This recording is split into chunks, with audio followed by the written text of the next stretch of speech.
Hello, boys and girls, ladies and gentlemen. My name is Clayton Zoka. Welcome to another top 10 list. Now that the animated films are done, now on to just films in general.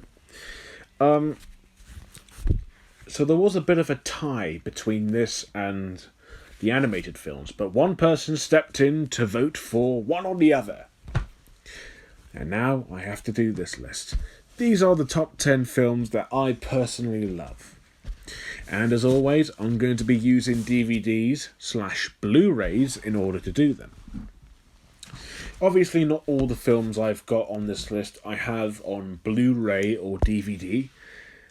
And the reason for that is A, I can't get it yet because of the coronavirus. And and B, I've sold one of them. Oh, and by the way, just for you people, if you're curious, if you think I'm going to put Avengers Endgame, or for that matter, Infinity War on here, you can think again. Those films, as much as I do enjoy them, they're so overrated. People treat them like it's Citizen Kane, so don't expect a Marvel film to be on here. Sorry, but sorry, I'm not going to be like one of those people who just puts a Marvel film, a Star Wars film, a DC film on here just because. I'm not that kind of person. Anyways, here are the honourable mentions. These are films that I enjoyed. Some were hilarious, and I would probably say they are all great classics. I mean, there are a few on here that are not perfect, but I think they are great achievements. In terms of filmmaking and storytelling, I think all of these are really worth watching, so I do highly recommend all of them. Okay, let's get on with the list. La La Land. Yeah, kind of an underrated choice. I saw this when it came out. This was before the Oscars, and this was also when Oscar baity films would come out 2 months after its US release. So this film came out in 2016, but technically it came out in 2017 here in the UK. I love this film, and I always have been. The performances by Emma Stone, one of my favourite actresses, and Ryan Gosling, a great actor. I think they're both great together. Their chemistry is strong. It's a pleasing film to look at. The visuals just jump off the screen. The music's wonderful. It's a very well told story. I think the characters are all believable. It's very well directed. It's directed by Damien Chazelle, who also did Whiplash, great film, and First Man. Not quite his best work, but I think a pretty solid film overall. So yeah, I just enjoyed the magic and the film-like experience of La La Land. I think it's one of the best films from 2017, and this is way better than Greatest Showman. And I know I keep bringing that up, but guys, Rocketman, La La Land, Coco, there are way better films with music in it than freaking Greatest Showman, Trolls, and what else? Frozen, and Mary Poppins Returns, Bohemian Rhapsody. That's all people seem to know about when it comes to songs. Guys, give La La Land a watch. Trust me, you won't regret it. Because I think it's an instant classic, and I think it's one of the biggest examples of how to do a musical justice. And to do it right, of course.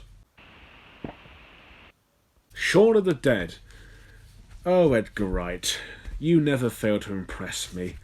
Shaun of the Dead is not only one of but possibly my favourite Cornetto trilogy film.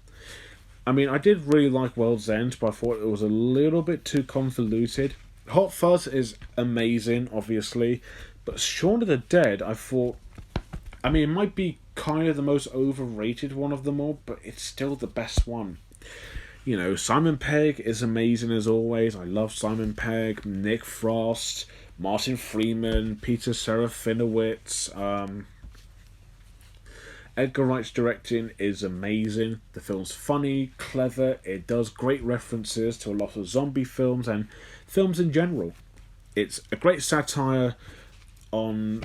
Well, I mean, I know the title's supposed to be a piss take on Dawn of the Dead because Shaun rhymes with Dawn.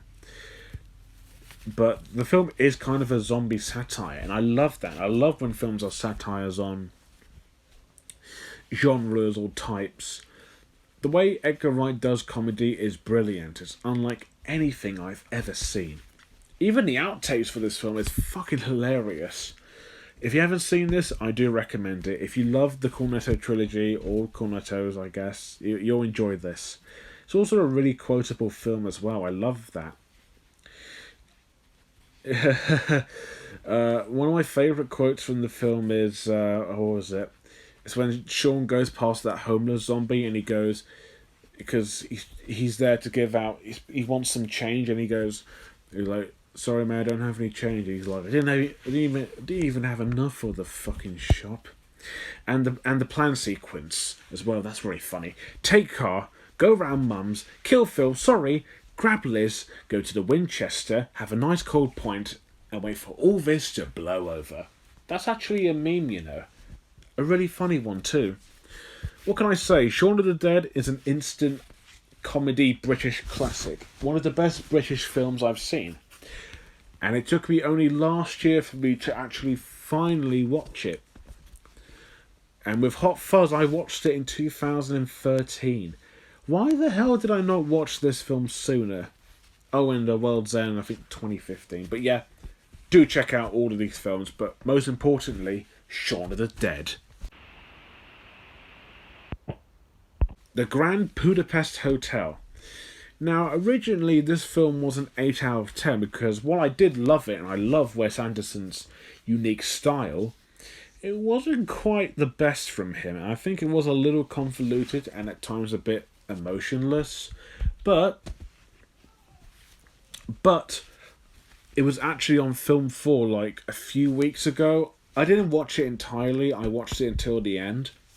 And although I haven't watched it in like 2 or 3 years, I love it.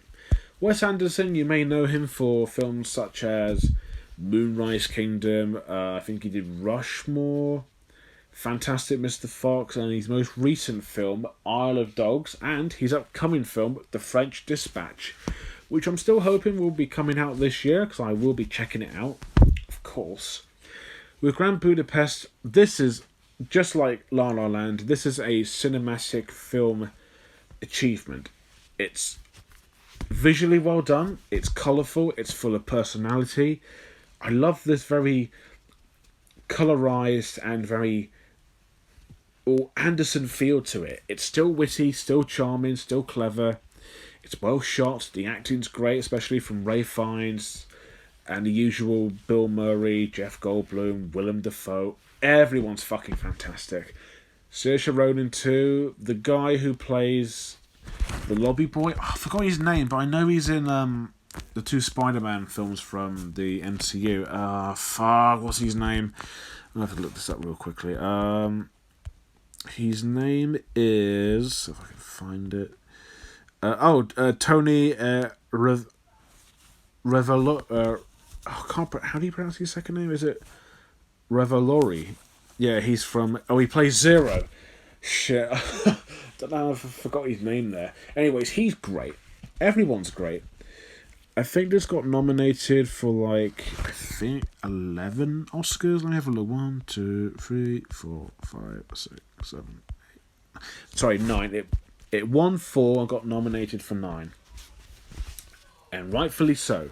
This is, I'd probably say my third favourite, with the 2 animated films at his best. But The Grand Budapest Hotel is definitely a Wes Anderson film you should definitely watch. If you love his style, charm, wit and humour, you'll love this. Birdman, or Birdman, the Unexpected Virtue of Ignorance. I don't know why they included that name in. It does make sense, but Birdman is more suitable. This is directed by, I'm going to try and pronounce this correctly. If I don't, then, well, whoops. Alejandro Senoritas. I tried. This is one of his most recognisable work.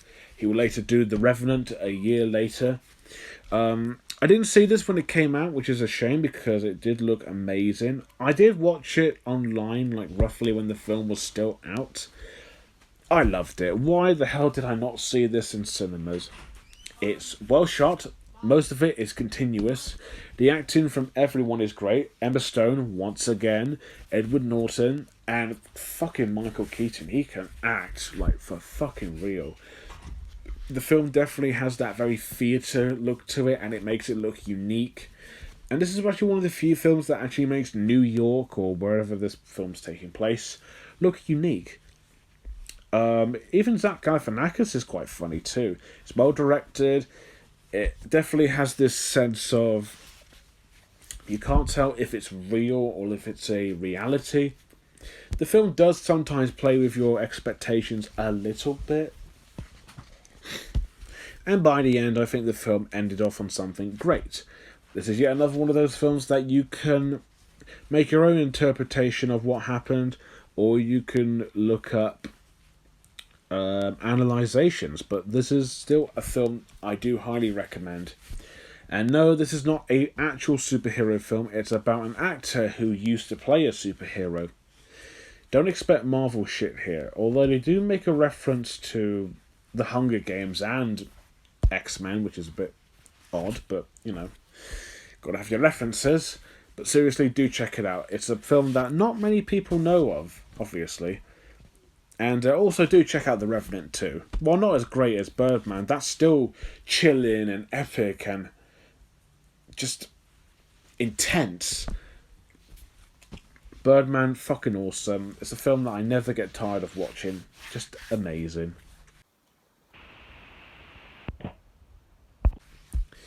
Her. This won't be the only Spike Jonze film on this list.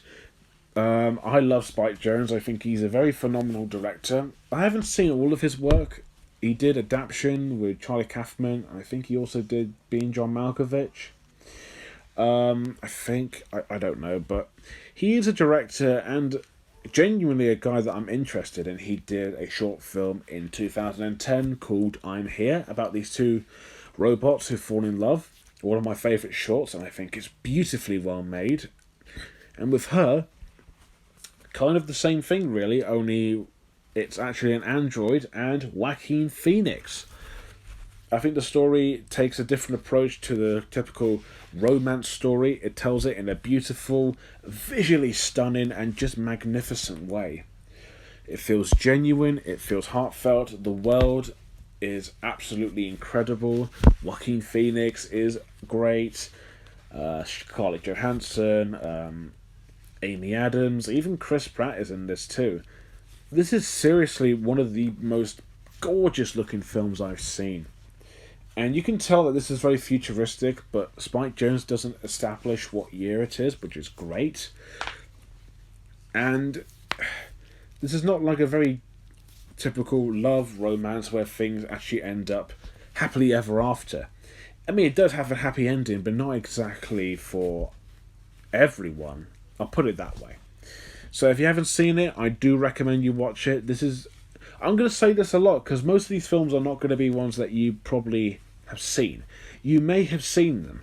These are not like Marvel or Star Wars, where they're just grossly overrated and people talk about them more than actual good films, but seriously, give this a watch.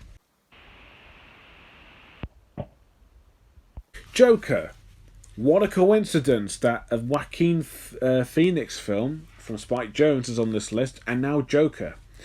This film, I would definitely say, is probably the most cliche choice, and people will say the film is definitely overrated.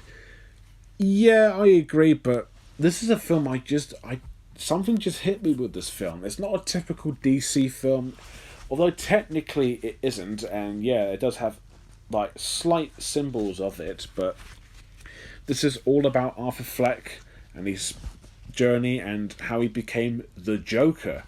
This is greatly shot. It looks amazing. It definitely captures the very dull and dulcet tones of Gotham.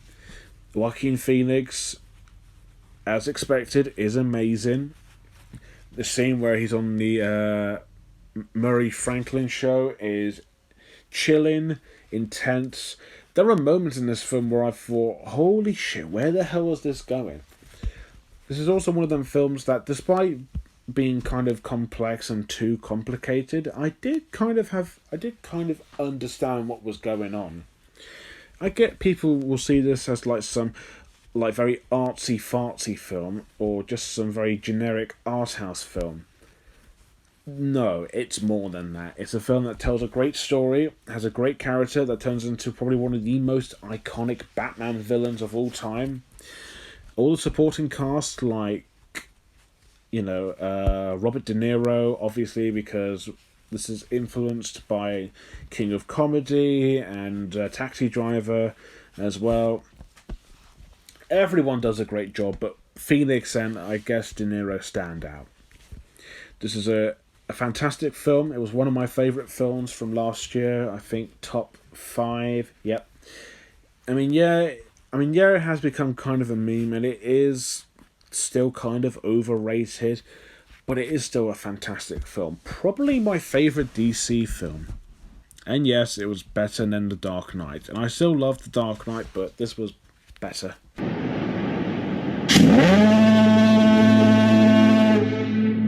The Lighthouse. This is kind of a recent addition. This was a film I really wanted to watch, but for some reason my cinema wouldn't show it because it's a limited release, which I get why, but with these independently made films, they don't last long. Shame, really, because this is a fucking awesome film. Robert Eggers did The Witch, which I enjoyed, but I thought it was a little bit complicated, but that's to be expected. With this one, I actually kind of understood what was going on. Robert Pattinson and Willem Dafoe, again, bring some fantastic performances in this film, and I think they both do a great job. Especially Willem Dafoe, who's been quite snubbed for an Oscar. This film has only got one Oscar, and that's for Best Cinematography, which is understandable, but why didn't it have any more? Bloody Oscars and fucking 1917. No offence to that film. I love that film, but that's all people seem to talk about. It's well shot, obviously. It's grim. It's uncomfortable. It's, at times, quite funny. It's complex. It has a story that's kind of all over the place, really, and quite mad. And when the film finishes, you are kind of left speechless, and you kind of want to know more about the world of this film, I suppose. Yeah, so I'm sad I didn't really see it in cinemas, but I'm glad I really did watch it, because it's so fucking amazing. Can't wait to see what the guy does next. Baby Driver. What a coincidence. Another Edgar Wright film. Baby Driver came out in 2017. I didn't see it when it came out exactly. I saw it 2 months after. Boy, why didn't I see this sooner is beyond me. Just like the other films that he's done, it's very well timed with its comedy, and in this case music, with Baby Driver, because he has headphones.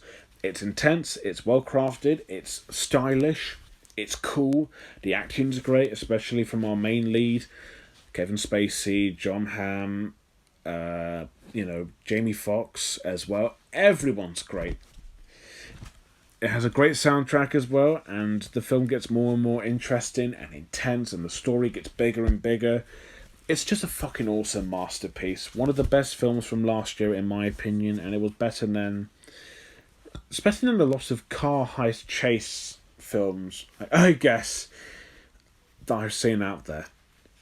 Probably my favourite Edgar Wright film, even though I do like all of his films.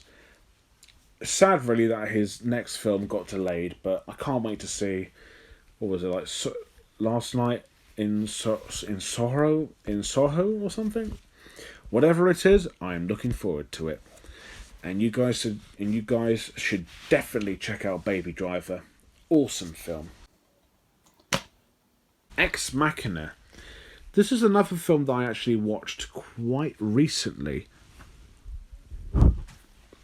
This was on Film 4, I think, last week. It was on at, I think, either about 9 or 10 o'clock. I haven't watched it in a very long time. This is one of those films that I watch every year on New Year's... I think New Year's Eve? I don't know why. I've been watching this film for the last, 4 or 5 years. The more I watch it and the more analysations that I watch, this film is kind of brilliant. It's about a guy who comes to this guy's... It's about a guy named Caleb, Dominic... Oh, it's not Dominic, Donald Gleason. He goes to this research facility owned by Nathan, Oscar Isaac, and he's here to test out an AI from the Turing test. Ava, I think she's played by Alika Vikander. I think that's how you pronounce her name. And this film, holy shit, this is one of the best looking films I've seen.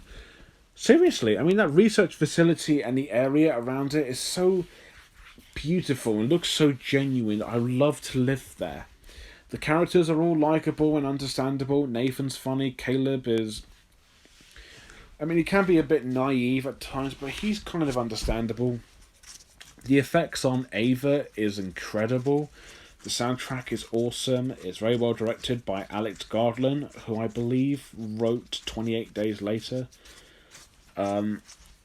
The film gets more and more interesting. It's super complex. The ending was one of the few things I didn't understand and I kind of hated, but the more I watched it, I was like, yeah, that did sort of make sense. This is probably my favourite sci-fi film of all time. If you haven't watched it, I do highly recommend it.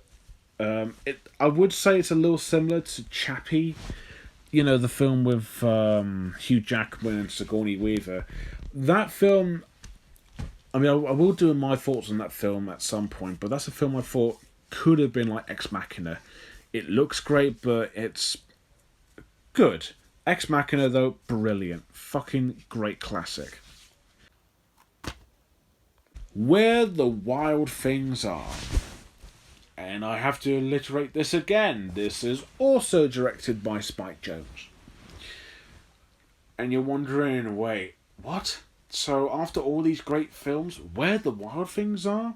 Why did you pick that? And I get that people don't either like it or they find it too scary. I found the film scary. I mean, I didn't see it when it came out. I was like 10. I didn't see it. I thought it looked scary. And this was coming from someone who loves the book. But 5 or 6 years later, I actually decided to watch it. And holy shit, this is a film that... I mean, all of these films you should definitely watch, but this film, holy shit, you need to watch it. It's amazing. This is based on the book by Maurice Sendak, who was also, funnily enough, actually a big involved. He was actually involved in this film quite a lot. And if you look at the behind the scenes and if you learn a little bit more about the film and the book, it's really interesting. It's quite rare for a film to actually be approved by the authors, and in this case, unlike I think 50 Shades Darker, I think the author was involved in that. But anyways, this film at least expanded on the world of the book. I think it's a beautifully well shot film. The costumes for the Wild Things look great, and I think they were made by the Jim Henson Company. The CGI at times can look a bit off-putting, and not because of how scary they are. I mean, just in terms of technology, they look great and they have great expressions. Max is a really likable and lively kid. The soundtrack is fucking unbelievable. Karen O and the kids, the songs are great. Cara Burwell's Carter Burwell's score is one of the best movie scores I've heard. It's emotional, it's relatable, it tackles on childhood. This, I wouldn't say this is made for kids. Kids can watch it if they can not be scared shitless. Jones clearly elaborated that he wanted to make this for adults so they can connect with their childhood. This film is complex and it tells its themes with these characters really well.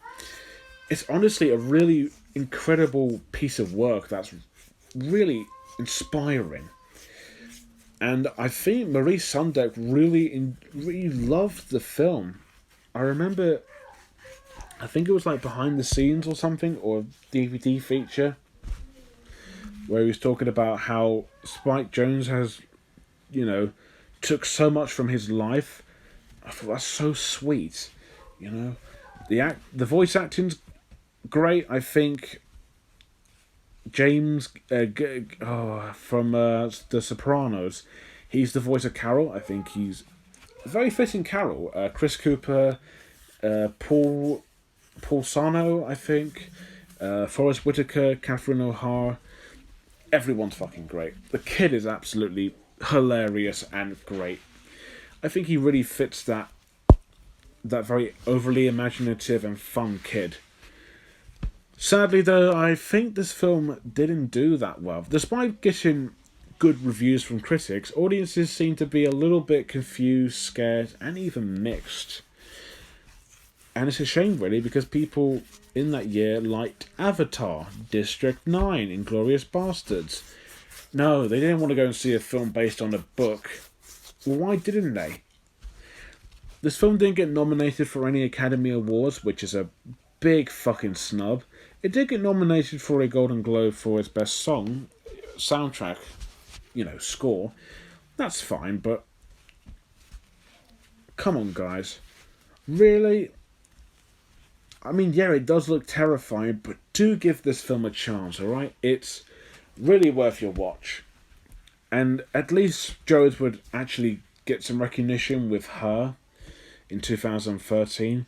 But Where the Wild Things Are, I think, is a brilliant, complex, and beautifully well-crafted film that deserves to be watched by everyone around the world.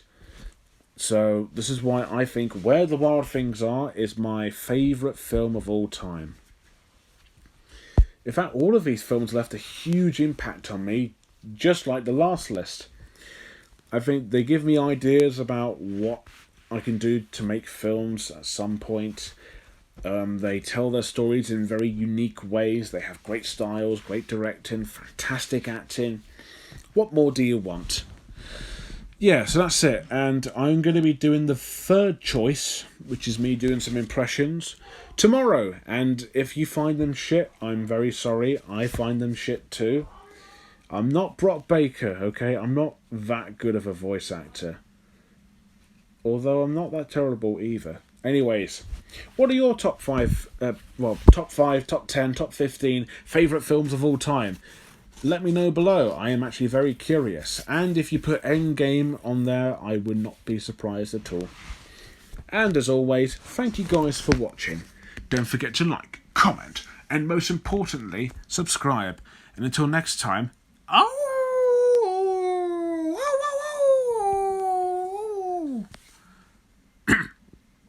if you've seen the number 1 film on this list, you'll know why I did that.